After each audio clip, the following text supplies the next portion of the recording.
તો મિત્રો આજે પ્રશાંતભાઈ શિળોજાની દીકરી નિત્યાનો બર્થડે છે તો બર્થડેની ઉજવણીનો નવો ચીલો ચિતરી આપણી સાથે પ્રશાંતભાઈ જોડાઈ ગયા છે સેવાના સારથી બનીને અમે અંટાળિયા ગામના અજયભાઈ પીપળિયાને મળવા પહોંચી ગયા છે।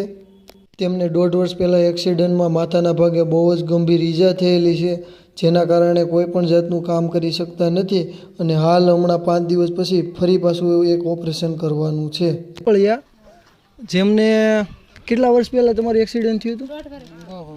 1.5 વર્ષ પહેલાં। હવે તમારાથી કાંઈ કામ થાય છે કે કામ નથી થતું? તો હવે ઘરનું ગુજરાન કેવી રીતના ચાલે છે? દાડિયા જાવ છો અને તમે બેન? એટલે આપણે બધાય ઘરે દીકરો કે દીકરી હોય કે કોઈ પણ જાતનો આપણે પ્રસંગ હોય તો ગઈકાલ રાત્રે પ્રશાંતભાઈ શિળોજાનો ફોન આવ્યો હતો કે એની બેબી નિત્યાનો જન્મદિવસ છે એટલે જન્મદિવસ ઉપર આપણે લોકોને પ્રેરણા મળે એટલે એ હેતુથી આપણે જે કીટના આ સેવાના સહભાગી બન્યા છે પ્રશાંતભાઈ શિળોજા અને અત્યારે આપણે અજયભાઈને આ કીટ દેવા અંટાળિયા ગામને આંગણે સહ ફેમિલી આવ્યું છે। ખૂબ ખૂબ આભાર પ્રશાંતભાઈ। આવો સપોર્ટ અને પ્રેમ આ બધા આપતા રહેજો અને આવા જ વિડીયો માટે અમારી ચેનલને લાઈક અને ફોલો કરી દેજો, આ વિડીયોને શેર કરો।